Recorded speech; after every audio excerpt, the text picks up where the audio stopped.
I'm telling you right now. What happened to me in Japan will make you question everything you think you know about traveling abroad. This isn't some urban legend or something I read online. This is what actually happened to me during what was supposed to be the trip of a lifetime. So picture this. I'd been planning this Japan trip for over 2 years, saving every penny, learning basic Japanese phrases, researching every temple and shrine I wanted to visit. I was that tourist with the color-coded itinerary and backup plans for my backup plans. Everything was going perfectly until I decided to take a detour that would change everything. It was my 4th day in Tokyo when I stumbled across this travel blog post about hidden gems most tourists never see. The writer mentioned this abandoned village called Yamakawa, about 3 hours north of the city. No tour groups, no crowds, just authentic rural Japan frozen in time. The photos looked incredible, all misty mountains and traditional houses covered in moss. I had to see it for myself. The train ride started normal enough, but as we got further from Tokyo, fewer and fewer people were on board.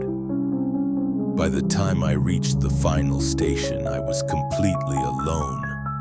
The platform was cracked concrete with weeds growing through it, and there was no station attendant anywhere. Just a rusted sign pointing toward Yamakawa village, 2 kilometers up a winding mountain path. I should have turned back right then. Every instinct was screaming at me that something was wrong. But I'd come so far, spent so much money, and the stubborn part of me refused to give up. So I started walking up that mountain path as the sun was setting, thinking I'd just take a few photos and head back. The village appeared through the trees exactly like the blog described. Traditional wooden houses with curved roofs, stone lanterns covered in moss, everything perfectly preserved but completely empty. It was beautiful in the most unsettling way possible. The silence was so complete I could hear my own heartbeat echoing off the mountains. I was taking photos of this gorgeous old shrine when I heard it. Children laughing and playing coming from somewhere deeper in the village. My heart actually jumped with relief because I thought I'd finally found some locals who could tell me about the area's history. I followed the sound down a narrow stone path between 2 houses, but when I rounded the corner there was nothing. No children, no playground, just an empty courtyard with a dried-up well in the center. The laughter had stopped completely, like someone had turned off a radio. I called out in my broken Japanese, asking if anyone was there. The only response was my own voice echoing back from the mountains. That's when I noticed the photographs. They were scattered around the well, dozens of them, all black and white and yellowed with age. I picked one up and my blood went cold. It showed children playing in that exact courtyard, but their faces were wrong somehow, blurred and distorted like the camera had captured them mid-movement. But their eyes were perfectly clear and they were all staring directly at the camera with expressions I can't even describe. I dropped the photo and stepped back, but my foot hit something else. More photographs, hundreds of them, all showing the same children in different parts of the village. Playing by the shrine, running between houses, always with those same haunting eyes staring straight out of the frame. The temperature dropped so fast I could see my breath. The air became thick and heavy like being underwater. And then I heard the laughter again, but this time it was coming from all around me. Above me, below me, inside my own head. I ran toward what I thought was the path back to the main road, but every turn led me deeper into the village. I was completely lost as darkness fell. The laughter grew louder and more distorted, sometimes sounding like screaming. I used my phone's flashlight to navigate, but the beam kept catching glimpses of movement in my peripheral vision. Small shadows darting between buildings, always just out of direct sight. Then my phone died. Complete darkness in the middle of nowhere, with those sounds getting closer and closer. I felt hands grabbing at my clothes, pulling me in different directions, cold fingers touching my face and neck.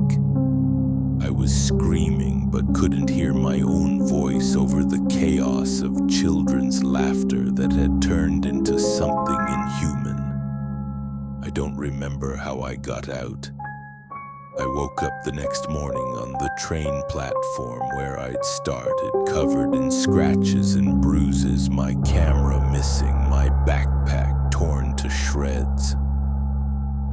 The station attendant who found me said I'd been unconscious for hours and kept mumbling about children in the mountains. When I tried to report what happened, nobody would help me.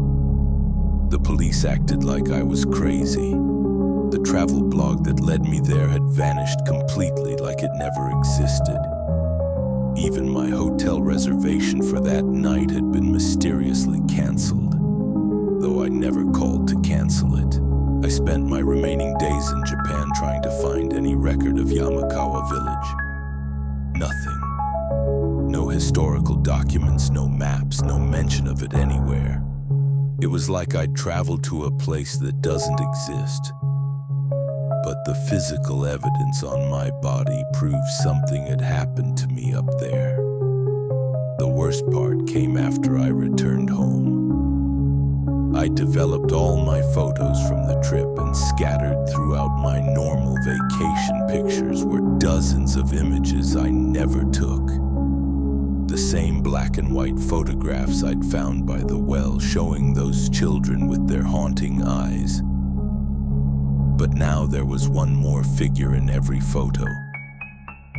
Me, standing in the background with the same blurred, distorted face and that same terrifying expression. I burned those photographs, but they keep appearing in my house, in my car, in my office, tucked between pages of books I'm reading.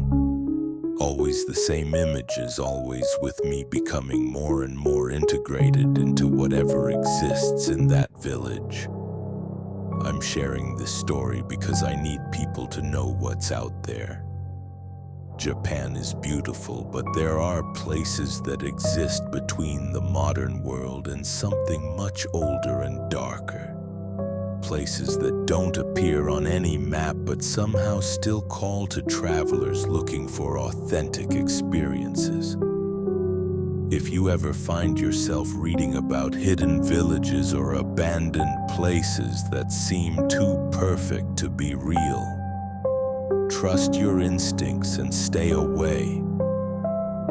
Some discoveries aren't worth making, and some authentic experiences will change you in ways you never wanted to be changed.